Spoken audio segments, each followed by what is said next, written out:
really want to improve your health, and not just for you but more so for your family members, right? So pag nakaset tayo ng mga goals this year, definitely those goals has to be supported with a healthier body, right? Kasi sino yung gagalaw, 'di ba? Sino yung nangangailangan ng energy to perform, to be productive, right, in achieving those goals. So tayo yun. Thank you so much, by the way, kay Coach Po, no? So talagang, ano siya, recently, congratulations po for being our newest silver director. Ayan. So, okay. Okay, can we Share lang request? po. So part of our house rules, no, yung keep yourself Thank you so muted. much. Ayan, sige, Okay. para mapakinggan po tayo ng lahat. Thank you. So, do we have guests po in the house? Can you type one in the chat box if you are a guest, or meron kayong guest nandito sa Zoom natin. Acknowledge naman natin yung mga guests natin. And of course, congratulations to our newest brand partners. Type 2 kung less than 2 to 3 months ka pa lang sa business. Do we have here new brand partners? Welcome naman natin sila. Isa na mga papakonfetti dyan this new year.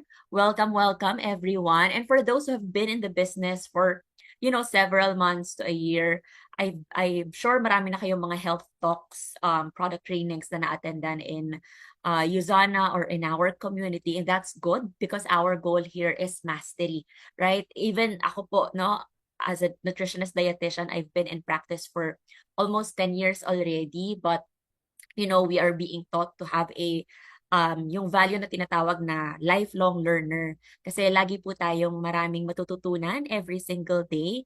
And usually kasi, 'di ba, minsan pag may natutunan tayong bago, parang pasok lang sa kanan, labas sa kaliwa. Hindi talaga natin napa-practice, right? So ang goal po natin is ma-practice talaga siya sa everyday lifestyle natin. I know it's challenging, especially if you are, hindi mo siya laging ginagawa, 'di ba? Hindi siya part ng habit mo. But, as you keep on exposing yourself sa ganitong community, and I'm so also thankful, no, to Yuzana kasi talagang mas inano niya, kumbaga inintensify niya yung the way I live in terms of having a healthier lifestyle, right? Kasi it's one thing if you just talk about it, and it's another thing if you always live with it, right? So let me share my screen. So pag-uusapan natin kung paano tayo mas magiging productive, 'di ba, health-wise this year. Ayan. Especially marami tayong mga pinagdaanan ng mga masasarap na kainan nitong ano, kanina 'di ba nagtanong si Coach Bo ano daw yung mga pinagkakain natin nitong ano. Ako lahat. Ako talaga wala akong inaayawan kasi wala naman akong allergies. Pero syempre strategic tayo sa mga kinain natin, right? And sabi ko nga, kung meron kang pang-alalay and you know the concept of nutrition, moderation, variety, balance, and all that, talagang magkakaroon pa rin tayo ng tamang weight management. Ayun. Sabi kanina, lumpia, angel hair pasta with shrimp, tablea, chocolate cake, lechon. Okay, sarap ng mga kinain nyo. Nag-dinner na ba ang lahat? Ham plus essentials, o diba? Just simple croissant and charcuterie. Ay, bongga. Macaroni salad and lechon belly. So, there's always a presence of presence of everything. Ayan. So, pag-usapan natin, paano tayo makaka-recover, right? Dun sa mga napagdaanan natin last bare months because we have heard the news, right? Mas tumaas ang mga heart health cases this year as compared to the previous year. Okay. So, let's raise our hand kung relate ka dito. Meron bang feeling mo medyo bumigat ka kahit hindi ka pa tumitingin sa timbangan? Okay? Yung tipong hindi ka naman talaga bloated before, pero recently parang ang lakas ng mga kabag natin dyan, no? Acid reflux, okay? So, kung ikaw to, or yung kakilala mo na lang, you can raise your hand. Okay? Kasi may mga family members tayo na ganyan, di ba? Sa totoo lang, present. Yung mga family members ako, bakit gano'n? Bakit parang mas kinakabag daw sila ngayon kesa gano'n? Right? So, it's very important, guys, to acknowledge that. Kasi wala naman tayong mababago sa sarili natin, or we cannot implement certain changes even inside our family kung hindi tayo magiging aware. Right? So, in terms of behavior change, sabi nga sa trans-theoretical model, no? Before a certain action happens, there always has to be awareness of something. So, hindi tayo parang nasa in denial mode, right? Okay. So, ngayon, we're done with this. Though, syempre, as we know, from time to time, mapapakain pa rin naman tayo nito kahit naman hindi holidays, correct? That's the reality. We're Filipinos, right? I mean, part of the Filipino culture. It's one way pag nagbabonding tayo, pag nagsa-celebrate tayo, talagang food is part of, the thing that we enjoy, right? So, however, kailangan aware po tayo sa mga tinatawag natin na mga warning signals that comes along the way, right? Nandyan yung mga signs and symptoms that we have mentioned earlier. So, ang signs and symptoms po, again, this is defined as late manifestation of a certain disease or illness. Kaya dapat hindi po natin pinapagwalang bahala pag medyo nakaramdam ka na ng hilo, sakit ng ulo, paninikip ng dibdib, etc. Kailangan ipa-check na agad, right? Ipa-check natin yung ating mga blood pressure, okay? Kung nag-glucose monitoring kayo, pa-check din po natin yan because dun lang natin malalaman objectively what's happening inside, right? And the more po na tayo ay nakapagpa-check ng maaga, mas maaagapan natin, no? Or mas magagawan po natin ng solusyon. Kasi ang end game niyan, kapag ka medyo, syempre, mas komplikado na, the point is gagawan mo rin naman ng paraan eh. Might as well, you do it at an earlier stage hanggat may pag-asa pa. Right? So, pa-type naman, there is hope.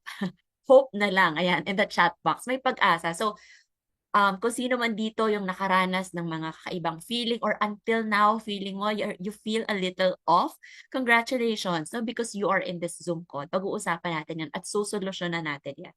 Right? So, ang focus natin is highlighting the heart and the gut health. Kasama na rin sa gut, syempre yung liver natin. Right? So, ano ba yung usually na nagkakaroon ng mga challenges or heart and metabolic concerns? Number one would be high blood pressure. Okay? So, I believe may mga wellness coach dito. Question. Ano ang klase ng diet na number one cause ng high blood pressure? Okay, sige, tingnan natin sa chat box, no? Tingnan po natin ang participation ng ating wellness coaches. What is the kind of diet that is said to be the number one cause of high blood pressure? Ito rin po ang diet kung bakit mataas, no, ang mortality rate ng mga lifestyle diseases. Ayun, congrats Coach Lemuel. Maalat or high sodium, particularly guys ha. Kasi nga, madali tayong makakota dyan, lalo na kung hindi ka aware. Yung simpleng isang kutsaritang asin is already 2,000 milligram na kota mo sa isang araw. Yung brother ko nga nakakatawa dito sa bahay na dahil lagi nga tayong nagre-remind about those things parang the previous day, sabi ng brother ko, grabe, ganun pala yung ano, no? Kasi nagtitingin siya ng mga instant noodles sa grocery. Yung napansin niya yung mga instant noodles, it ranges from may 700, 800 milligram per pack at may 1.5, may 2,000 milligram din per pack. So during our elementary days, syempre wala namang kaming kamalay-malay sa ganun. We just eat to our liking, right? Yung isang pack naman ng instant noodles, kaya mo yung ubusin ng isang upuan sa merienda. But actually, if you do that every day, at lalo na kung hindi ka naman tumitingin sa likod, ilan ba ang sodium content nito? Wala kang kamalay-malay na isang merienda pa lang pala ng instant noodles. Pero pwede na-achieve mo na agad yung sodium requirement mo. Take note, may mga ulam pa kung saan naglagay din ng mga asin, toyo, etc. Right?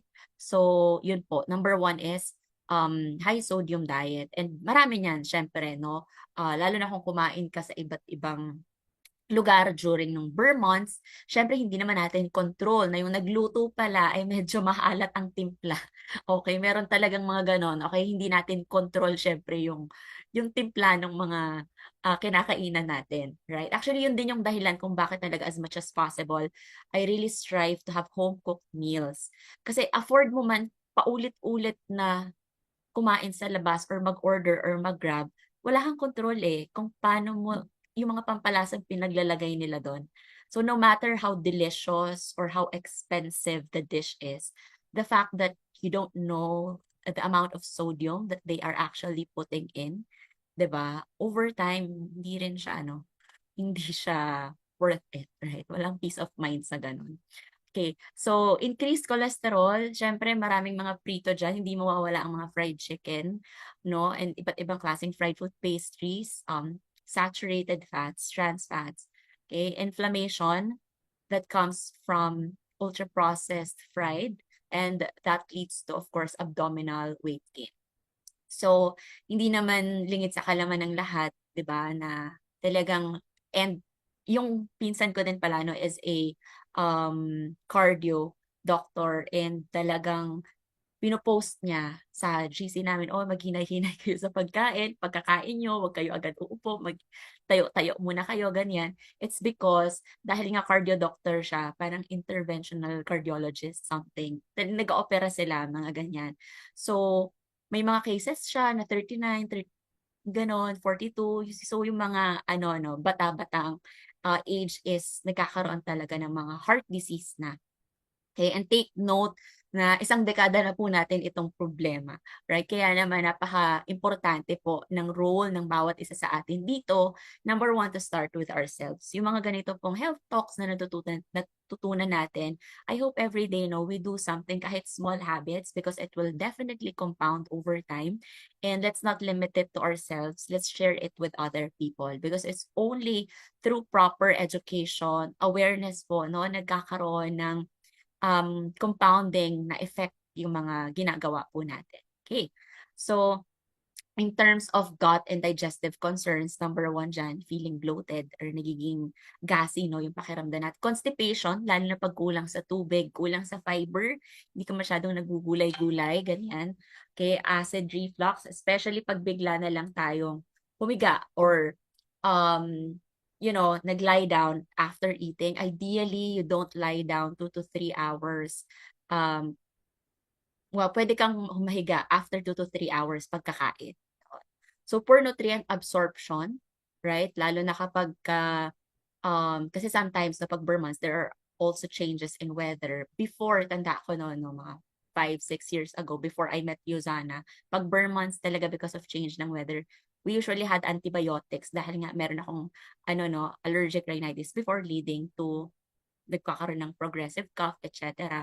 So, madalas kami noon antibiotics, and it kills the good bacteria, right? So, alam naman natin na kapag walang good bacteria, there is poor nutrient absorption. Regardless, kahit anong ganda ng diet mo, gulay, prutas ka all day, every day, hindi siya masyadong na-absorb ng katawan mo without the proper good bacteria. But of course, thank God right now, no, wala na tayong mga ganun tinitake ng mga antibiotics, because hindi na tayo nagkakaroon ng mga ganong health issues. So, we have 4 root causes of those problems na binanggit natin kanina. And one of those, of course, nagkakaroon tayo ng mga tinatawag na blood sugar spikes dahil anong klase pong carbohydrate ang madaling ayan, sige, tanungin ulit natin yung mga wellness coach natin. Anong klaseng carbohydrate ang madaling bigay ng blood sugar spike? We have 2 kinds of carbohydrate. Remember, ayan, simple and complex. Congrats kay Robert Rulona. Ayan. Simple carbohydrates, usually ito yung kulang sa fiber. Okay? Sobrang bilis masyado ma-absorb yung glucose, pagpunta ng glucose sa bloodstream, to the cells, etc. So, usually these are your white rice, white bread, pastries, okay? So, white pasta, etc. Basta technically, pag walang masyadong fiber, like yung mga whole wheat bread, brown rice, mga ganyan, multigrain yung mga kailangan natin. The fat storage increases because there's usually less movement dahil ang dami nating pinupuntahan ng mga ganap, right? Last December, fluid retention that is coming also from high sodium intake, and of course, oxidative stress that comes from many forms, puyat, and wrong food choices, etc. Okay? So, but number one culprit talaga yan would be excess sugar. Excess sugar, ibig sabihin, if you are meron kasi tayong tinatawag, guys, na added sugar. Ano yung limit natin for added sugar? Ilang grams po per day? Pag sinabing added sugar, guys, ito yung dinagdag again ng manufacturer dun sa pagkain. So, halimbawa, sa mga drinks, 'di ba? Lahat ng mga drinks na makikita nyo sa sa mga convenience store, right? Yung mga juice, at saka yung mga even the probiotic drinks, no? You can see doon sa likod kung ilan yung added sugar na nakalagay. Okay? And you have to be very cautious on that, because one of the favorite probiotic drink ko, Okay, sabihin na natin yung delight. Grabe talaga nung hindi pa ako sobrang aware sa mga limit na yan. Sabi ko, grabe, yung malaking bote pa naman yung ano ko nun, yung talagang favorite ko. It's really beyond 25. So, ang limit natin added sugar per day is just 25 grams. That includes the biscuits. Okay, yung mga nakapack na mga biscuit na usually pambaon ng bata. Even yung mga sesto, guys. No? Kaya, ako sa totoo lang, I think one of those really na nag-attribute kahit na um, very ano naman no, very sipag ng parents ko to actually create healthy meals for us. Like kahit sa school, binabaunan nila kami, inahatidan, etc. But the thing is, pagdating kasi ng recess, di ba?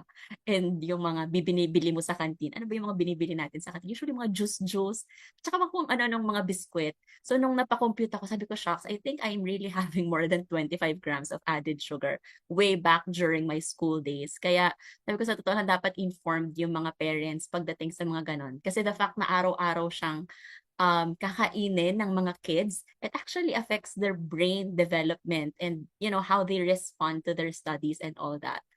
Yon. So, take note, hindi lang naman simpleng juice and biscuit yung kinakain, 'di ba, kapag during your, younger years. Bukod pa yung mga candy and chocolates.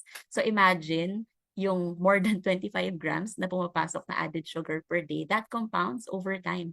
And that leads to poor brain function, a lower immunity, and more inflammation. Kaya pagdating talaga ng mga lumaki-laki na sila, 'di ba? 20s, early 20s, doon na naglalabasan yung kung ano-anong mga sakit.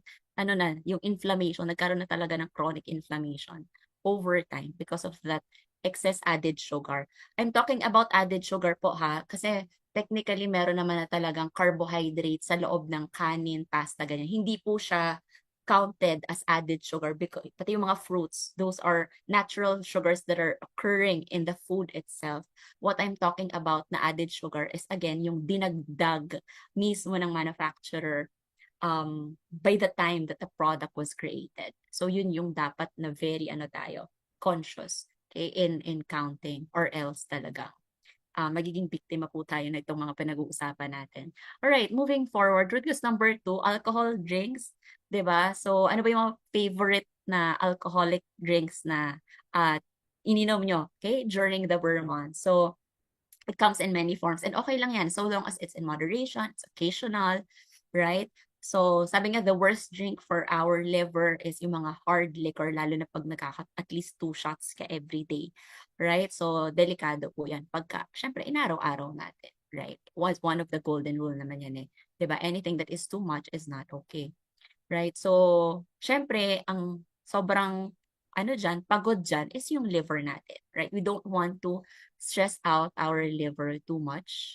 Okay, nagkakaroon din po ng work overload yung ating liver.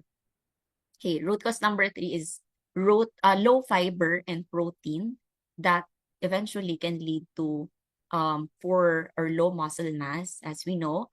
And we have tackled also dun sa wellness coach natin that your muscle mass is really very important. It's something that decreases as you age, lalo na pagdating mo ng 30s, right? And the only way for you to improve your muscle mass is 2 things: proper protein intake na appropriate for your weight and physical activity, and at the same time, yung atin pong weights natin. Next is, of course, now we have different forms of stress na nangyari during Burr months. Like kami din, especially my parents, dahil may mga organizations din sila. Sunod-sunod. Talagang halos, if not parang every other day, merong pinupuntahan talaga. Ayan. And the sleep, of course, is disrupted for some. Okay? So I hope hindi yan masyadong naapektuhan sa inyo. Kasi ideally, hindi po tayo bababa ng 6 hours, right? Or else, okay, yung weight management po natin is magkakaroon ng maapektuhan. Remember that if you get to have less than 6 hours of sleep, ano yung dalawang hormones natin? Hunger hormones rather, na naapektuhan, it's the leptin and ghrelin. Sa ghrelin hormone, sinasabi sa'yo na go, go, go, kain ka pa. Sige. Sa leptin, sasabihin sa'yo na, oh, sige, okay na yan, stop ka na, kumain. Now, if you get to have less than 6 hours of sleep, those two hormones are not properly communicating to each other. Hence, ang dating sa'yo, minsan pakiramdam mo na, ay parang gutom pa ako. Ay parang hindi pa ako gutom. Alam mo, parang nalilito ka na. You don't know already if it's just your mind or it's already a physiological thing. Okay? So that's why kakampi po natin ang tamang pagtulog for proper weight management. Because I have some patients and clients, very frustrated sila. Ginawa ko na po lahat. Nagka-calorie deficit po ako and I'm having, mga 4 or 5 times a week na exercise, at least 1 hour duration per session, mga ganyan. But then, talagang very frustrated siya kasi yung body fat niya is medyo stagnant or nagpa-plateau.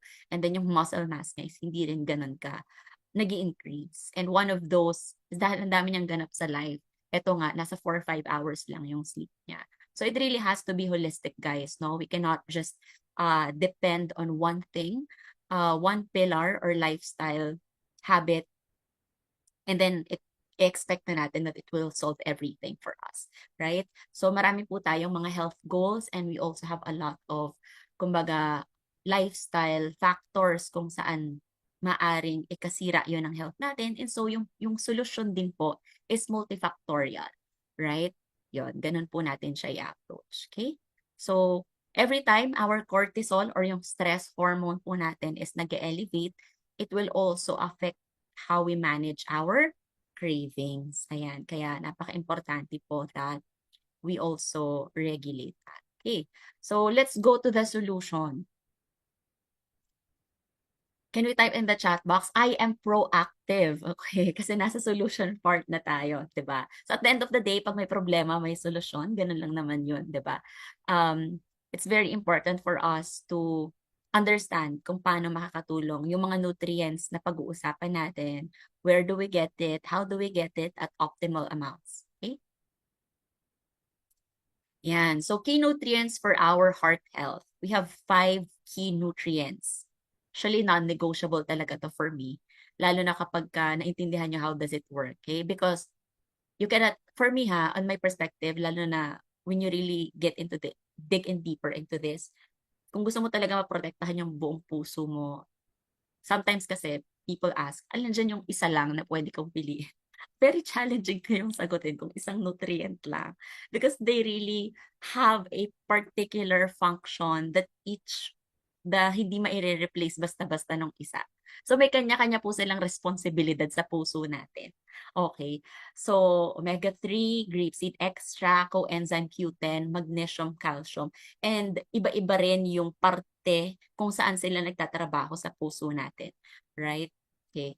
So the structure suits its function, ika nga. First is omega-3 fatty acid. Anong mga sources ng omega-3? Anyone? Sige, let's ask yung mga wellness coaches natin. Anyone? Ano yung sa tingin mo ng mga sources? Saan kaya natin? Ano kayo mga pagkain ang pwedeng makapagbigay ng omega-3 fatty acid? Yan, salmon. Alright, tama. Ano pa? Okay, nakikita nyo na sa picture, no? Somehow may idea na kayo. Sa fruit, anong fruit ang may omega-3? Or sa nuts, ano ang nuts na rich in omega-3? Tuna, avocado, okay, almond, walnuts din. Yan. So may omega-3 sila. However, of course, at the end of the day, yes, it can provide you omega-3. But the question is, yun bang mga benefits ng omega-3? Pag ba ikaw kumain halimbawa ng handful of walnuts every day, enough na ba yon para maibigay yung proper brain function and magkaroon ng cholesterol management, anti-inflammatory? It may have an effect to a certain extent. Pero the thing is, kung mas mataas yung grams mo every day ng mga binanggit nating pagkain kanina, ultra-processed food, okay, let's say handful yung walnuts, pero 5 handful yung kinain mong mga, the ultra-processed, the sweet, the fried, etc. Kumbaga the ratio, okay, between the anti-inflammatory and the pro-inflammatory. Kasi yun po yun, guys, yung mga binanggit kong pagkain, those are what you call pro-inflammatory food. Okay, we have the fast food, the fried, the sweets, okay, the ultra-processed foods. Okay, so sa isang araw, kung 4 na pagklase ng pagkain yung kinain mo, and yet yung anti-inflammatory or omega-3 is, let's say, nag-walnut salmon ka lang, it's like 4 versus 2. Diba? So I hope you're getting it. Kumbaga, at the end of the day, Ayun, tama si Jennifer. 5 handful of rice versus 1 handful of almond. O, di ba? So, yes, kumain ka nga. Kasi pwedeng ganun eh. Di ba? Sabihin na, mahilig ako sa walnuts, etc. Pero hindi rin naman natin napag-usapan yung ibang hilig mo na pwedeng mas nag-dominate pa sa katawan mo over the omega-3, right? So, pwede kasing ma-cancel out din niya. Di ba? Yung effect, right? So, ano bang benefits ng omega-3? Number one, for our brain health. Okay, sige. Para mas maganda yung learning, no? You can follow me while I'm discussing. Hawakan po natin ang ating brain. Okay, tandaan niyo po na ang omega-3 is for our brain. Number one yan. Kasi minsan may nagtanong sa akin, minsan tinatanong ko sila, ba't gusto mo uminom ng fish oil? Kasi chinecheck ko din kung ano ba yung current knowledge nila, 'di ba, about omega-3. Gusto ko po kasi mag-weight loss. Sabi ko, ay parang ang layo, 'di ba? Medyo hindi siya immediate benefit. Number one po talaga for brain health. Okay? So, kailangan po yan ng ating brain. Kung ayaw po natin in the future, kumbaga to have a lower risk of having Alzheimer's, dementia, or madaling makalimot, must po ang omega-3 number one. I know we're talking about heart, but it's something that's very important for me to mention. Okay? Also, syempre, heart health natin. Okay? Lalo na sa mga bara-bara sa ugat, kaya ayaw natin ng mga nagtataasan yung mga cholesterol natin and all that. Because as we know, pag may nakabara dyan, the blood flow will not happen yung magandang tinatawag na circulation. Okay? And at the same time, gusto natin flexible yung ating blood vessels.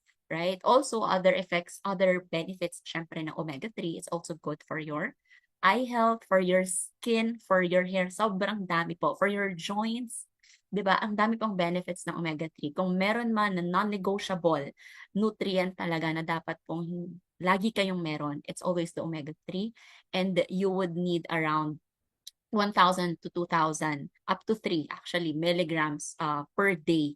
Okay, and it's very challenging to get it at concentrated amounts. Number one, parang we don't have much reference to compute that. Halimbawa, pag nag-nuts ka, ilang omega-3 ang makukuha mo dyan. 'Di ba? So, very minimal. Hindi talaga aabot tayo ng libo-libo. Even yung salmon, you know what? Hindi namin nire-recommend for you to eat salmon every day. Just 2 to 3 times in a week. Ako, sa totoo lang, favorite ko din yan. But the thing is, syempre, hindi natin control yung mga sources na mga pinagbibilhan natin kung saan nila hinarvest. Okay, yung salmon na yan. So, meron din kasing pwedeng certain contamination, mga mercury, ganyan. That's why hindi siya encouraged to consume that every day. Kahit na alam natin na very siya, rich in nutrients, right? We still highly encourage for you guys to eat variety, di ba? Tuna, mackerel, salmon, iba-iba na sources. Okay, moving forward, okay, major benefit again ng omega-3, keyword is anti-inflammatory, alright? Kasi yung kalaban natin, yung mga pro, kailangan nating anuhan yun, i-counteract yun. Next one is grape seed extract. Particularly, what we have is resveratrol, right? So it's a very powerful antioxidant, particularly because I would like to, nandun pala siya sa end. Okay. Anyway, it's a very important antioxidant. It protects yung tinatawag natin, guys, the endothelial cells na present doon sa lining ng ating ugat, no? So it's very important. Why? Sabi nga, there is a functional doctor who said na the most dangerous thing for your heart is not butter, it's not even red meat, but it's something that is related to nitric oxide production. Yan. Word of the day, nitric oxide. Can you type that in the chat box? Ano yung pwedeng magpababa ng nitric oxide mo sa katawan? Number one, consuming simple carbohydrates. Okay? Mga refined carbs na mention natin kanina. Number two, smoking. Number three is chronic stress paired with poor sleeping habits. How do you increase naman your nitric oxide production? Ano yung mga pwedeng pagkain? Okay? So you have the spinach, the leafy greens, citrus fruits, pwede rin mga pomegranate, ganyan. And at the same time, anything that protects. Kasi yung ugat po natin, again, there is these cells na nagpo-produce naman ng nitric oxide na yan. However, syempre, as we know, yung cells natin, nagkakaroon ng oxidative damage over time. Diba? Because of stress, poor eating habits, etc. The question is, ang goal natin is, paano mo poprotektahan yung cells, the endothelial cells that produces the nitric oxide? That's the role po ng grapeseed extract. It produces those cells na nandun sa lining mismo ng ugat mo. Ano mangyayari pag laging may proper nitric oxide production? Again, nitric oxide is responsible for proper contraction at dilation ng ugat natin. Okay, so you don't want your blood vessels or your ugat to be so constricted like this, hindi masyadong makaka-flow yung dugo. You don't want din naman na super dilated yan. Gusto mo sakto lang. So, nagkakaroon ng blood pressure management kapag ka may tamang contraction at dilation, pagbukas at pagsikip, pagluwag at pagsikip ng ating ugat. Okay, it has something to do with, again, proper nitric oxide production. So, yun po yung napaka-importanting role. Kaya, ang sabi dito, nagkakaroon daw ng, it shields the blood vessels from damage. Kasi nga, pag na-damage yung blood vessels mo, ang consequence niyan is poor nitric oxide production. Strengthens the vascular structure. Okay, yan. Yan yung mga primary ginagawa ng ating nitric oxide. Okay, so remove lang natin ito. Remove. Alright. So, kung may questions po na pwedeng probably later natin siya i-address clear. O, yan.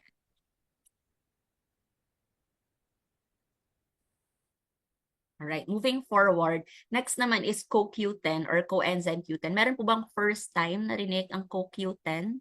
Type CoQ10 in the chat box kung first time mo siya marinig. Anong mga pagkain ang rich in CoQ10? Organ meat. Sino kumakain dito ng mga balon-balunan? Mga isaw-isaw, ganyan.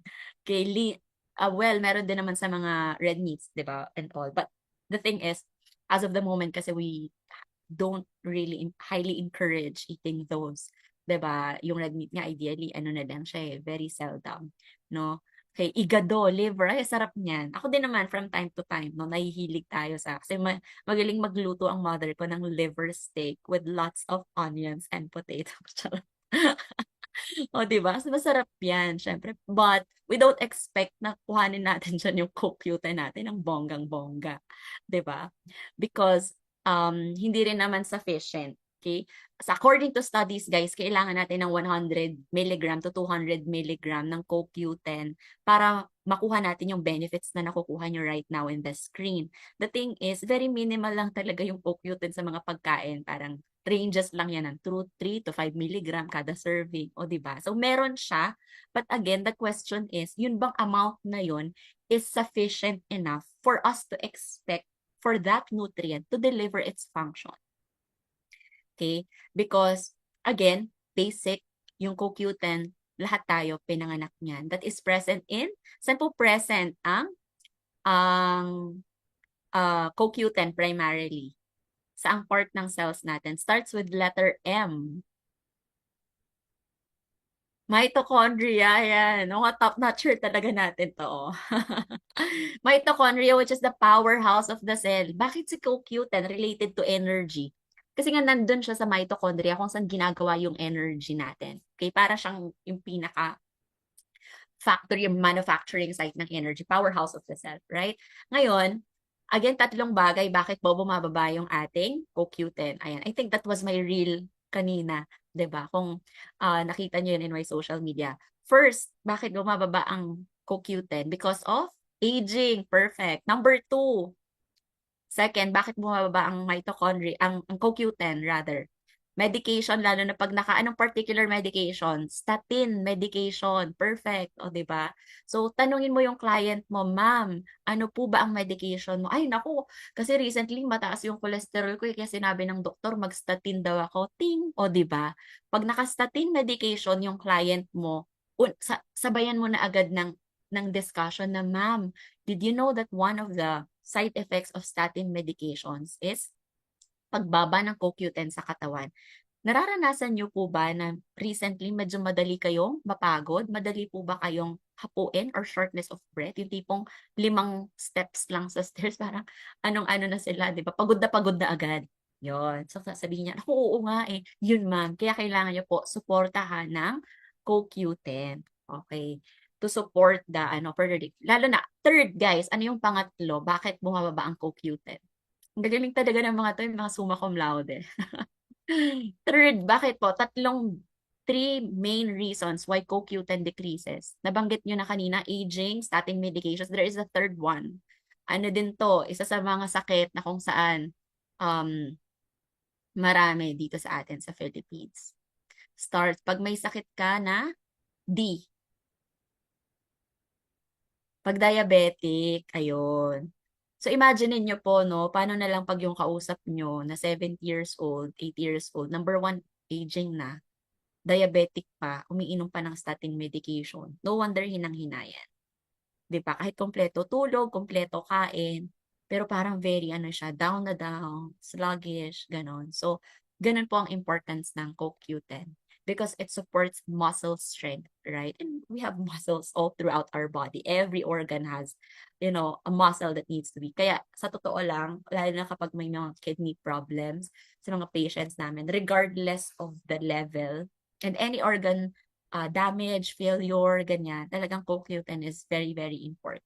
Okay? Kasi parang it electrifies again yung function of that particular organ. And the fact that it is working in your mitochondria, di ba? The very source of energy of it all, talagang kailangan natin siya. Okay? So, athletes love that because dyan daw nila nararamdaman yung the flash energy. 'Di ba? Yung bonggang-bonggang energy natin. Okay. So, in summary, ito po yung napag-usapan natin about grapeseed extract, omega-3. Mag-apply ka ng trabaho. Ito, ginagawa mo. Thank you so much po sa participation. Okay. Again, so dito siya guys, no? Tingnan natin. Si omega-3, so pag tinanong ko like, kailangan ko ba talaga lahat yan for my heart health? The omega-3 works in removing or somehow, no, regulating the cholesterol levels in our body. Your grapeseed particularly, dito siya sa ugat, sa lining here. And your CoQ10 particularly sa muscular area. So kanya-kanya sila ng lugar, kanya-kanya sila ng responsibilidad. Kaya for me talaga, you cannot just, simply choose one thing to protect your overall heart. Because your heart has ugat, may naipon ka na ring bara dyan over time. And you have heart muscle na kailangan mong to support, as you age. So, pwede po ba inuwin yan all together in one day? Definitely, no? So, meron po tayong optimal dose niyan at least twice a day, right? So, like, for example, si Coquinone, you can take it on a daytime because for some people, they find it pag medyo gabi na nila ininom yan dahil nga it's related to certain amount of energy. Pero depende, case-to-case basis pa rin. May iba naman tao, hindi naman affected yung sleep nila kahit inumin nila yan sa gabi. So, at the end of the day, when you take a certain dose, kailangan mo pa rin pakiramdaman yung sarili mo and you monitor and adjust along the way. Right? Proflavanol C, I advise to take that morning and nighttime. Diba? Because it's hindi lang po yung grapeseed extract. It also has vitamin C, which is very good.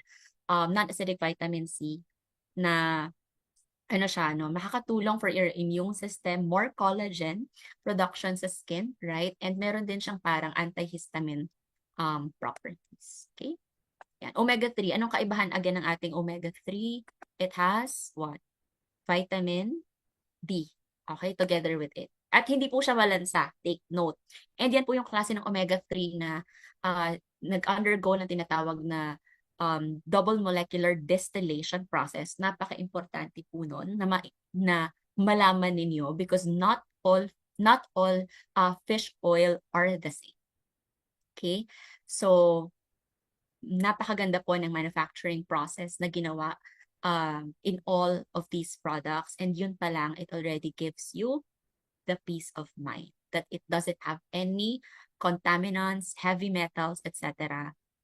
Napatunayan din po yan ng ating mga third-party certification. BioOmega is NSF certified. Okay?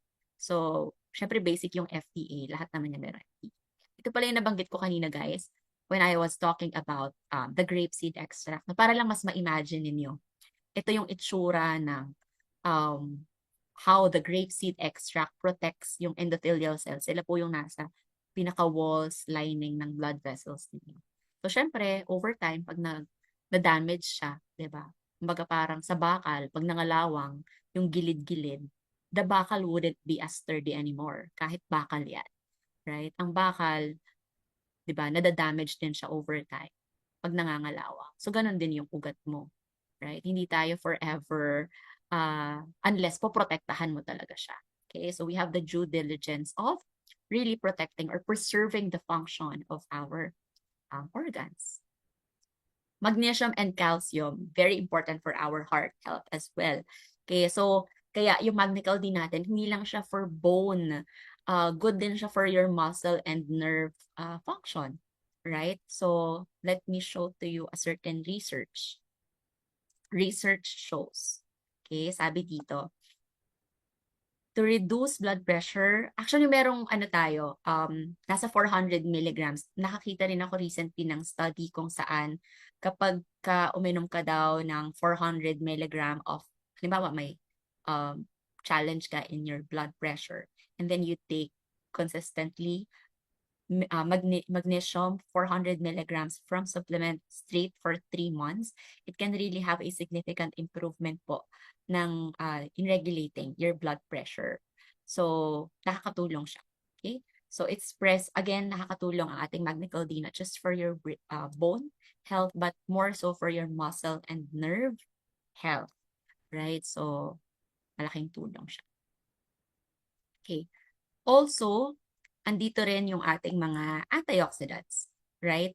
So we have different kinds of antioxidants, and we also have a lot of studies na kasi kapag nagkakaroon ng mga free radicals, 'di ba? A lot of free radicals kapag during the holiday season. And so malaking tulong ang pag-take ng iba't ibang klase ng antioxidants, not just those that I have mentioned earlier, but it has to be ito.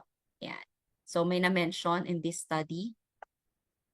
So maganda po kasi pag-usapan yung mga studies, no? Because this is proven, hindi lang siya chika ng kapitbahay, hindi lang siya yung dahil if maganda yung pakiramdam ni ganito, kaya mo siya ititake. Ito po is talagang, kumbaga, napatunayan na kapag pinasok mo po, no, yung mga ganitong sustansya sa inyong katawan, is malaki ang epekto para labanan natin, no, yung mga sakit na nabanggit po natin kanina. So sabi dito, a combination of vitamin C, E, selenium, alpha-lipoic acid, and supplements, it will help in terms of addressing yung mga oxidative stress natin. Anything that will damage our cells, kailangan aware po tayo kung ano yung mga pwede natin gawin on how to protect it. Okay? And alangan namang mag-isa-isa pa tayong mga supplement, di ba? Good thing we know a certain supplement or multivitamins kung saan lahat ito is present. And it's none other than, of course, Cellsentials. Right? So, sino na po ba ang nakasubok dito ng Cellsentials? Can you share in the chat box ano yung mga naranasan mo? Okay? Kasi I believe we also have guests here, and meron din po tayo na who have been also trying and taking Cellsentials na din. Okay? So, ako sa totoo lang, first 2 weeks ko pa lang ng Cellsentials, dun ko naramdaman yung tulog. Before kasi, before taking this, no, Cellsentials, nakaranas akong magising na kahit 7 hours ako natulog rather, pagising ko, parang, alam mo, parang hindi ka natulog. Your body was not fully rested. I don't know if you can relate to that, but I have experienced that before, way back. Sabi ko, binilang ko yung kung ilang oras ako natulog. Sabi ko, parang 7 hours naman. Pero bakit ganon? Parang hindi napahinga yung katawan ko. So that's something na I observed with Cellsentials. After tong tinake ko siya, dun ko naramdaman na very well rested yung katawan ko. Even though may mga moments na below 7 hours, mayroon di ba tayong mga moments na nasa-short tayo sa tulog, 6 hours, 7 hours. But right now, I have been taking this for more than 5 years already. You know what, guys? Talagang sabi ko, even though may mga moments na hindi ako nag-a-alarm, sabi ko, ang talino lang talaga ng katawan ko, no? Nakaka-impress. Kasi never na talagang nag-average na, never akong bumababa ng 6 hours of sleep. Talagang average 7 to 8, minsan to 9 pa. Matik na yon, nagigising ako within that time frame, even without an alarm clock. So, sabi ko, amazing. Talagang, pag talaga matalino lang talaga yung cells mo, alam niya yung dapat gawin sa katawan mo. It will really do its job.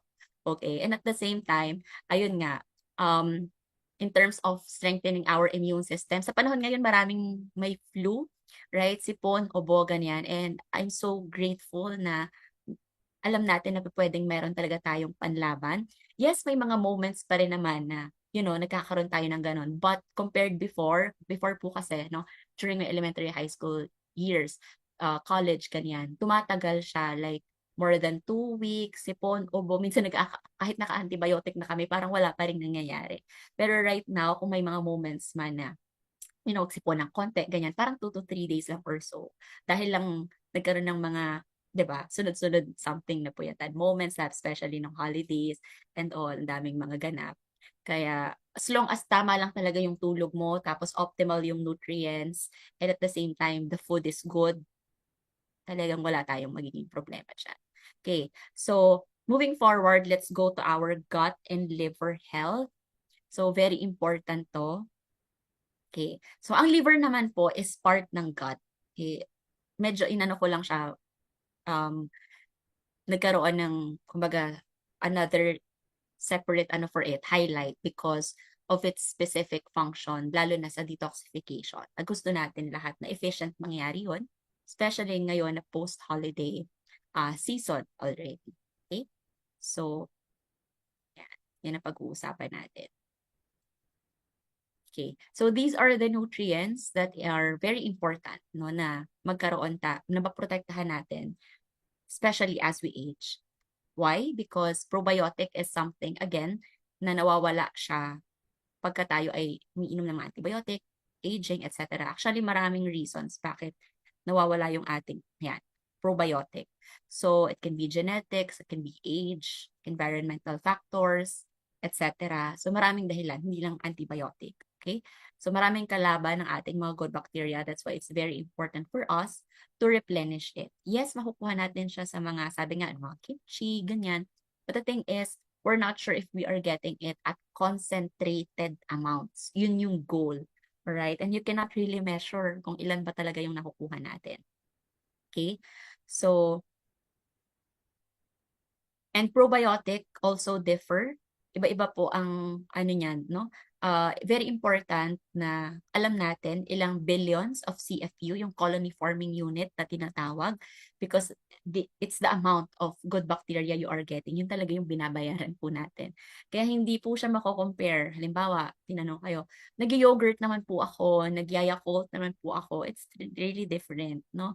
Hindi mo siya maiko-kumpara because this is a concentrated amount of good bacteria. 12 billion po ang CFU dito. And at the same time, it has the most well-studied strain. Okay, if I may quote yung sabi nga ni Dr. Katmaitan, hindi ito padamihan ng strain because you can find other probiotic in the market, nakalagay 20 strains, sandamakmak na strain yung nilalagay nila para lang magmukhang, 'di ba, in grande, ganyan. But hindi talaga siya sa dami ng strain. But ano ba talaga yung strain na most effective? Ano ba talaga yung strain na may napatunayan in terms of performing that particular digestive health benefits? Okay?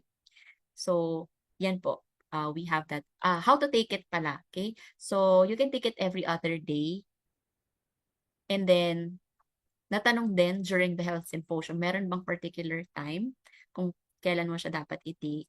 Wala namang specific. Though, ako ay suggest lang every other day pagkagising, no, before breakfast. Pero if ever makalimutan mo, hindi rin naman po masama.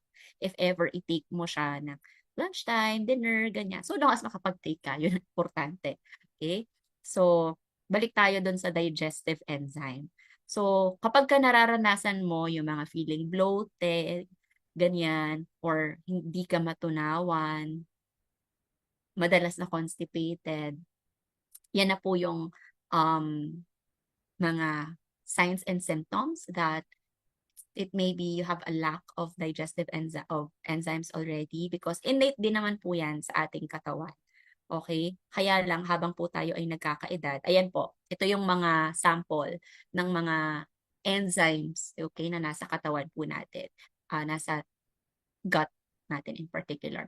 Amylase, it breaks down the starch. Pag sinabi pong starch, yan po yung kanin, pasta, tinapay, potatoes. So, bawat bawat enzyme, may kanya-kanya silang bini-breakdown. Parang halimbawa, sa pagluluto, 'di ba? yung enzyme para siyang knife and chopping board. Siya yung nagcha-chop-chop ng mga kinakain mo pagdating sa bituka because it has to be um mas refined. Hindi kasi siya makaka-go through from the small intestine going to the bloodstream kung hindi siya i-break down ng katawan mo. So, kailangan mapino talaga siya ng bonggang-bongga. Okay? So, yan. Itong mga lactase, di ba narinig nyo yung mga people with lactose intolerant? Ibig sabihin, it's either they don't have the lactase enzyme or kulang. Kaya ang nangyayari is dumediretso, hindi siya na-absorb. Okay? Dire-diretso sa large intestine, dumudumi agad sila. 'Di ba? Parang they feel like going to the CR right away kasi nga po hindi siya na-absorb ng katawan. Dumaan lang siya sa small intestine tapos diretso sa large for excretion.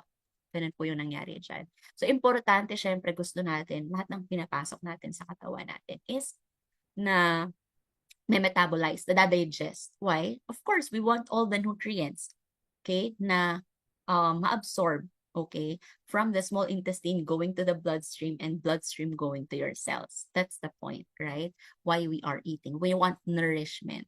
Ngayon, kung hindi po sapat ang ating enzyme, wala pong masyadong magbe-breakdown ng kinain natin. Hence, may excrete mo lang yan. Sayang. Okay, naging poops lang silang lahat. Okay. So, ganyan po ka-importante ang digestive enzyme. Right. Moving forward, fiber in protein. Ayan. So, okay.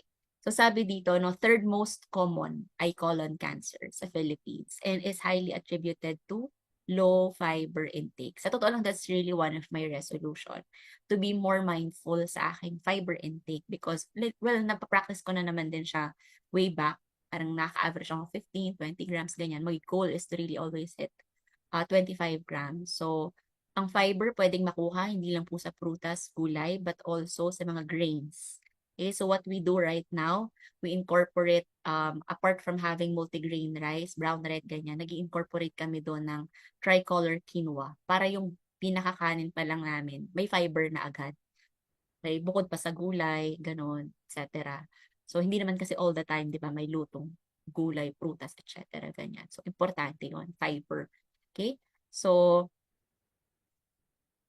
yan. And also, meron tayong tinatawag na fiber G. Kaya napakaganda po no, ng ating fiber blend. Kahit nga mag-once ka lang nito, tapos isama mo ng Nutrimeal. So, since ang goal po natin is 25, diba? Ilan ang fiber sa fiber G? Sige, sulat natin sa chat box. Ilan ang fiber sa fiber G per scoop? It's 9 grams. Diba? So, pag nag-1 scoop ka ng fiber G, minix mo sa Nutrimeal Active, 9 plus 10 is 19. O, di ba? So, pag yan, binreakfast mo, 6 grams na lang. Okay? Achieve ka na ng 25. Madali na yun. Kasi, technically, mag-whole wheat bread ka lang, tapos yung grains mo, dagdagan mo ng mga na-mention ko kanina, gulay and all. That can already satisfy the remaining. Okay? So, pero for some, okay, na hindi pa sanay mag-fiber-fiber, pwede nyong paghiwalayan yung intake ng fiber G at ng Nutrimeal Active. Kasi pag biglaan kayong agad na mataas na fiber and nanggaling kayo sa hindi masyadong nagka-fiber, pwede rin kayo dong mag-feeling bloated, ganyan-ganyan. So, wag kayong, i-regulate nyo din, no? So, kapag ka-feeling nyo, naranasan yung parang gassy dahil biglaan kayo ng fiber, ganyan, it may really happen. So, ang gagawin mo is spread out mo na lang siya throughout the day. So, for example, nag-fiber G ka as is, pwede naman kasing i-mix yan ng yun lang, plus nag-fruit shake ka or something. Tapos, yung Nutrimeal Active, i-consume mo siya sa other parts of the day. Ganyan. Yung iba, ini-split pa nila yung scoop-scoop niyan. Basta, at the end of the day, yung 3 scoops is ma-achieve mo siya for the day. Ganyan. So, marami ka kasing way, pwede mo i-consume yan. Pwedeng as is, pwedeng ilagay mo sa shake, pwede mo siyang ilagay sa overnight oats. Yun din, no? Yung pag-consume, guys, ng mga chia seeds, rolled oats, ganyan. Nakakatulong siya to have your daily fiber intake. So ngayon, isa na rin yun sa daily staple ko, yung chia pudding. Every night, I have yung soy milk, tapos chia seeds, ganon, and then rolled oats. Pwede mo rin lagyan ng 1 to 2 scoops ng Nutrimeal Active, ganyan, or any Nutri-Mill of kind, nasa sayo na yon para mag-iba-iba yung flavor niya. Okay, tapos fruits and vegetables, ilalagay mo siya the next day. So, i-advise din pala guys, kung gagawa kayo ng ganon, i-consume mo na siya agad within the next 24 hours. Yung iba kasi, pag kasi na-experience ko, pag pinatagal mo siya ng 2 to 3 days, hindi na ganon ka-quality yung taste niya. So, of course, at the end of the day, you would want to eat or consume food at its yung pinaka, ano niya, no, masarap na level. Alright. Moving forward, ayan, ano kaya yung importance ng milk thistle, no, and choline? So, i-check natin. Very important po yung tinatawag na the liver itself. Okay? Trabaho niya na yung tinatawag na detoxification process. Kaya siguro makakita kayo for some, dire-debunk nila na, hindi mo naman kailangan mag-detox, ganyan, because the organ itself is already detoxifying by its own. And ito po yun, ito yung point ng sinasabi nila. Right? So, even though hindi tayo mag-juicing, etc., ganyan, though it helps, of course, na masuportahan yung function ng organ na responsible for the detoxification process. And that, of course, is our liver, right? So, pagdating po sa number 1, yung atin pong katawan, anything that you ingest, inhale, or put into your skin is meron tayong kailangan certain waste material na ilabas dyan, right? Okay. So, pagpasok po niyan sa katawan natin, toxins go in, may phase 1 na tinatawag, and yung liver mo mag-ask sa'yo or parang i-evaluate niya. Ito bang katawan na to is kung nag-consume today ng mga ganitong nutrients? Okay. Pagdating ng phase 2, tatanungin na naman niya, screen na naman niya. Sorry. Ito bang katawan na ito ay nag-consume today ng mga ganitong nutrients? So kung, let's say, some of that nutrients you are not able to consume, would you expect your liver to function at 100%? Diba? Siyempre hindi. Kaya pwedeng yung ibang mga waste na pumasok sa katawan mo, medyo mag-ipon-ipon yan sila dyan. So, ang goal natin is talagang matulungan po ang ating atay na trumabaho at 100%. Okay? Type naman din sa chat box, love your liver. Okay? Napaka-importante po ng liver natin. Yes, pwedeng mag-regenerate yung liver natin. Kaya lang, syempre naman, huwag naman natin abusuhin yung kanyang ganong kapangyarihan. Right?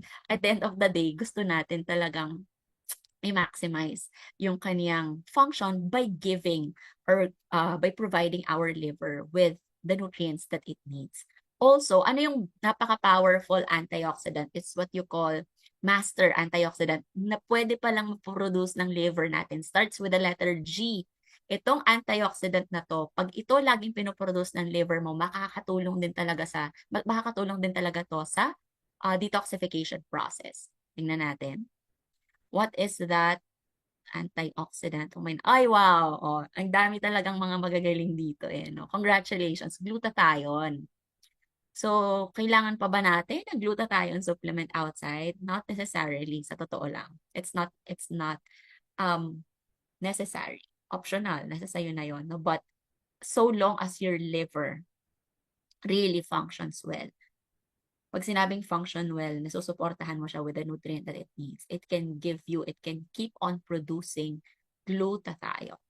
Right? So, saan natin makukuha most of these nutrients apart from the food, the essentials? Majority of that is present po sa hepasin. And marami akong patients, clients na amazing talaga guys, no? SGPT, SGOT, 2 to 3 months. May isang akong case 1 month pa lang talagang na-improve na. Right? Of course, with the proper guidelines din sa tamang pagkain. 'Di ba? Fatty liver, pero karamihan talaga mga SGPT, SGOT na nag-normalize and just average of 2 to 3 months. Sobrang amazing. Even though they have tried taking other liver supplements before, alam naman natin yun, di ba? May mga silimarin yung iba and all. Well, silimarin din naman milk thistle extract yung nasa hepasil. But the point is, it's not just milk thistle extract po ang kailangan ng ating liver. Right? As you can see, may N-acetylcysteine pa. Nasa present din yan sa hepasil. Diba? And the other nutrients. Right? So, inulit ko, fiber and protein kasi very important din siya for our liver health. Okay? And we know earlier kung paano natin siya makukuha. Right? So, in summary, we need all of these probiotics, digestive enzyme, milk thistle extra, choline to work together. Tanong kay pwede ba siya i-take all together in a day? Yes. May tamang timing lang din. Si probiotics can be upon waking up, bago mag-breakfast. Pero kung nakalimutan mo, okay lang din naman to take it at any part of the day. Digestive enzyme can be consumed while eating or right after eating. Kasi syempre, habang nagda-digest ka, gusto mo, di ba, unti-unti nang nachachap-chap dyan sa loob ng bituka mo yung mga kinakain mo. Right? And of course, your milk thistle and your choline para ganado magtrabaho yung atay mo. Right? Again, may kanya-kanya silang parte, responsibilidad sa katawan natin. Right? They have their own specific places kung saan sila nagtatrabaho at meron din silang particular function. Kaya naman, napaka-importante no, na present silang lahat in our daily diet in addition to a healthy diet po, right? Okay, so for our guests, baka nagtataka sila, bakit po apart from food, we are recommending supplements? Dahil po because of this reason, right? Kahit sa panahon po ngayon, hindi na po talaga nating maaasahan yung mga prutas, gulay to rely solely na pagkuhanan ng mga nutrients na kinakailangan natin every day. Why? Because according po no sa Department of Agriculture, yung ating pong lupa is kulang na sa sustansya. So we cannot expect the fruits coming from that plant to really bear as much nutrients. Na katulad, sabi nga iba yung vitamin C content ng mga prutas gulay noong 1970s as compared ngayon na 2026 na. Okay, so we really need to fill the gap. And according to research, pinatunayan, karamihan sa mga working adults po sa panahon ngayon is kulang talaga yung nutrients na kukuha nila. Take note, very basic nutrients to. Yung mga napag-usapan natin kanina is, di ba, parang mga high specialized nutrients pa ngayon. These are the nutrients that is highly related to energy and immune system. Basic, very basic, and yet kulang sa majority of Filipino working adults. So there's really the need for us to take supplements in addition to the fruits and vegetables. So the root cause being, we are overfed but undernourished.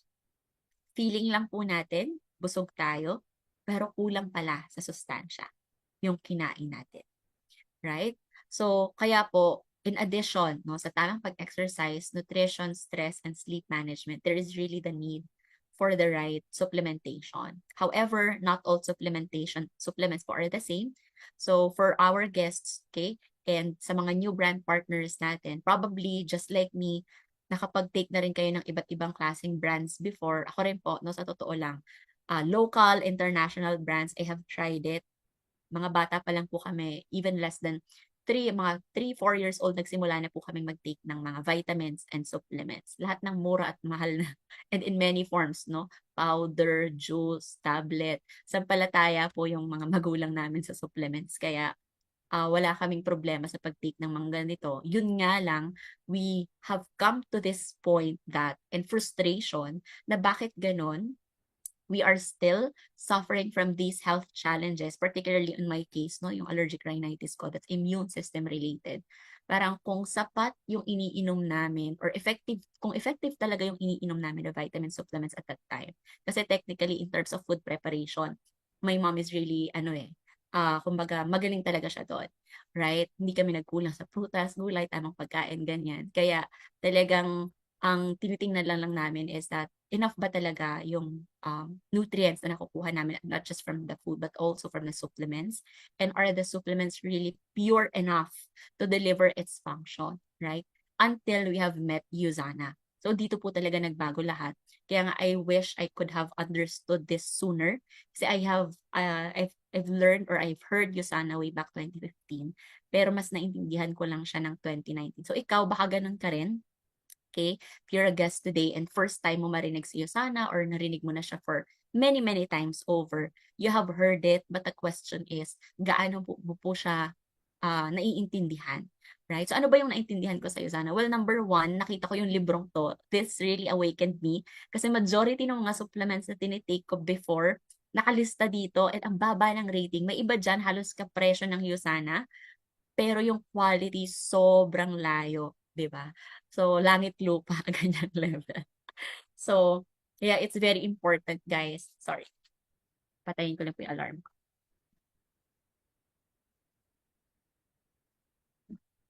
Alright, okay.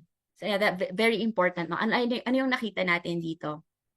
um, is that Usana got the 5-star, Platinum Plus. Ibig sabihin, yung pharmaceutical, mataas yung absorption, walang potential toxicity, and at the same time, yung manufacturing is pharmaceutical grade, right? Pag sinabing pharmaceutical grade, kung gaano po ka-strict yung standards in making yung mga gamot, antibiotics, na minimake sure nila na walang mga heavy metals, contaminants, sobrang linis ng pagkakagawa. Ganun po. Okay? Kasi parang pagkain lang yan, di ba? Sabi ko nga, iba yung adobo na binili mo sa karinderya at iba din yung adobo na binili mo sa Manila Peninsula. We might be talking about the same vitamin C in front of us. Marami na ngayon nagkalat na iba't ibang supplement and all. But kung hindi po natin alam paano ginawa, sinong gumawa, paano ginawa, that's really something na questionable, right? Yan. So as you can see, a lot of different brands there. Nakilala natin. However, hindi naman natin talaga inintindi yung quality. It will actually compromise its function. Regardless kung ano pang nutrient yung nakalagay sa label, kahit gaano pa kaganda yung packaging ng bote na yan. Ang bottom line is, pagdating ba niyan sa bituka ko, ma-absorb ba talaga yan ng katawan ko and will it really perform its function? Kung nakalagay ganitong milligram, mataas pa rin kaya yung percentage of absorption niya. Next one is, and pag sinerch niyo yan guys sa Google, no, I challenge you, punta kayo sa Google right now and you search it. What is the number 1 supplement globally in the Philippines? Ang lalabas po dyan is Usana. Alright, so number 2 is yung scientist natin, yung founder, Dr. Myron Wentz, hanggang ngayon buhay na buhay pa. He is a world-renowned scientist, microbiologist, immunologist na who formulated no yung mga products po natin, right? And it's one of the reasons kung bakit lahat is backed up by research and science po yung ating products. And we have more than 150 scientists as of the moment. Our manufacturing facility and it's not just FDA approved, no, but a lot of third-party certification. Ano po ang ibig sabihin ng mga third-party certification? Ito po yung mga klase ng mga certification na hindi mo sila basta-basta mababayaran, hindi mo talaga sila mababayaran at all para lang maging magaling ka. So it means that if a certain product or brand, nag-undergo sila, malakas yung loob nila magpa-testing kung gaano sila kagaling, it means meron talaga silang, there is really something na worth it doon sa brand na yon, right? Talagang lahat, very transparent sila and very credible brand ito. Wala silang tinatagong hocus-pocus, kumbaga sa publiko, right? Everything is really safe and pure. And yun yung gusto natin, guys. At the end of the day, safe yung kung paano siya pumapasok sa katawan natin. Kasi syempre, tablet yan eh. Kamalayan mo ba kung paano yan pinagdidikdik at pinaggigigiling, right? Kung anong makina yung pinagdaanan ng mga yan. Di mo alam kung, di ba, how clean it is, right? Even in food, guys, kahit gaano pa ka-nutritious yung food, number 1 talaga is food safety. Kasi pwedeng masarap yung pagkain, masustansya, pero kung, di ba, ikasasakit lang din yan pala ng tiyan mo, it wouldn't, serve its function. So, this is a big deal, really. Okay, for those na ating bagong brand partners and guests po, no, this is what separates Usana as compared. And this is also one of the reasons why many health professionals choose Usana, right? Kaya naman po, mga athletes din are taking it. Kung meron man pong pinakamasela na katawan, mga athletes po yun. Kasi grabe po ang puhunan ng mga athletes. Okay, oras, energy, di ba? Buong buhay, halos araw-araw nagtitraining yung mga athletes. Hindi pa pwedeng kung ano-anong putyo-putyo lang po yung ipapasok nila dyan sa katawan nila. That includes food and supplementation, right? Kasi yun yung fuel nila eh, right? Hindi pa pwedeng konting ulan lang, sipon lang, ganyan, magkasipon sila agad. Hindi pwedeng napagod lang sila ng konti, biglang magkalagnat and all. So, hindi yun pa pwede sa mga athletes. Athletes have to really be in their tip-top shape every day, right? Puhunan po nila ang kanilang tamang training and optimal nutrition. Can you type that, optimal nutrition? Para mag-perform sila at their peak level, right? So, kayo din naman, kung ikaw may negosyo ka, may trabaho ka, ayaw mo naman na madalas kang nagkakasakit, di ba? Gusto mo parang athlete ka rin, yung tipong, yung performance mo to the highest level, right? So, lahat naman tayo nagpa-perform every day. Iba-iba lang tayo ng career path, di ba? So, negosyo mo, career mo, profession mo, etc. Whatever that is, ang goal natin is every day is wala tayong mga iniindang mga sakit-sakit sa loob ng katawan natin, right? And it will only happen if naalagaan po natin yung mga organs natin, right? So, even yung ating golden boy, di ba? Si Carlos Yulo is really taking USANA as well. So, it's also present sa mga medical publication, PPD. Meron na tayong online PPD, no? Pwede nyo i-check yan, nandyan ang USANA, medical references. So, here are some of the doctors that I also, this is Dr. Mark Villalobos, one of the former presidents of Philippine Dental Association. I have also a brand partner who is a OB-GYN here in Lipa, and dalawa sila. And also an endo, okay? So they are also taking USANA as well, acknowledging na yes, they're personally taking and recommending USANA. So what makes it also different, lalo na yung cell essentials natin, hindi lang po yan combination ng mga nutrients na multivitamins, multi-antioxidants, okay? It also has a patented technology. Sino dito gustong humaba ng buhay? Type amen. In the chat box, 'di ba? So sabi nga hindi lang 'yan pinagdadasal, ginagawan din 'yan ng paraan. Okay? So pag pinagdadasal mo, pag may dumating sa yung solusyon, you have to act on it. Right? Ibig sabihin, pinaharap na sa ni Lord, oh, ito na. Ito na yung answered prayer mo. And most of us here, sa totoo lang, that's how Yusana looks like po to us, right? Yusana is really an answered prayer to all of us. Because as we know, kung ano man yung mission natin dito sa Earth, 'di ba? Mas mapupulfill natin 'yan pag mahaba yung buhay natin and we can perform at our best. Tama ba? Amen. Okay. So it increases our lifespan. Napakatalino lang po talaga ng mga scientists ng USANA. They were able to figure out ano ba yung mga tamang nutrients na pag pinagsama-sama mo at ganito yung mga nilagay mong dosages at these particular nutrients, it can really prolong your life. Okay? So, yan siya. And it's very evident sa ating cell essential. So, this is very basic. Okay, with or without those health concerns po na pinag-usapan natin kanina, basic na makapag-take po kayo nitong cell essentials. Ano yung mga unang mararamdaman mo? Mas masarap na tulog. Yung pagdumi po natin, mas regular bowel movement. Kasi pag po tayo nagkakaedad, bumabagal din yung metabolism. Yung extra stamina, yung tipong dar na energy, kung gusto mo maramdaman yun, pwede rin dito sa cell essentials. And of course, since lahat ng dumi mo sa katawan na ilalabas, it will reflect on your skin as well. You get to have healthier and more radiant skin. Right? So, may mga cases din ako, may mga skin problems, diba? Eczema, psoriasis, ganyan. Sobrang nakakatulong sa kanila to. In addition to other products, right? Of course, marami pa tayong ibang products, guys, ng USANA. I wouldn't mention everything because ang focus natin ngayon is for our heart and gut health. But just so you know po, no, especially to our guests and new brand partners, na since we are a cellular nutrition company, regardless of kung ano yung gusto mong protektahan na organ or i-manage kung ano man yung health concern mo sa ngayon or health goal, know that there is a particular USANA for that.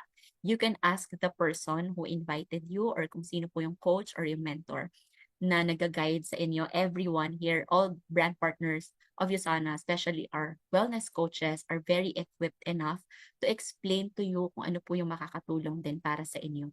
Okay, at a personal level, right? So ito po yung iba't iba pa on other products of USANA, which you can ask no, if you want to learn more about it for your optimal health. Ayan. So, once again, thank you so much, everyone, and have a happy new year. Let's get connected, guys, in social media. For those of you who na hindi pa tayo friends, yan, social media, those are my accounts in Facebook, TikTok, and Instagram. Kasi I also post there yung some of those that I have similar like health topics that I've discussed earlier to give more ano po sa inyo, enlightenment and awareness. Thank you, everyone, and God bless.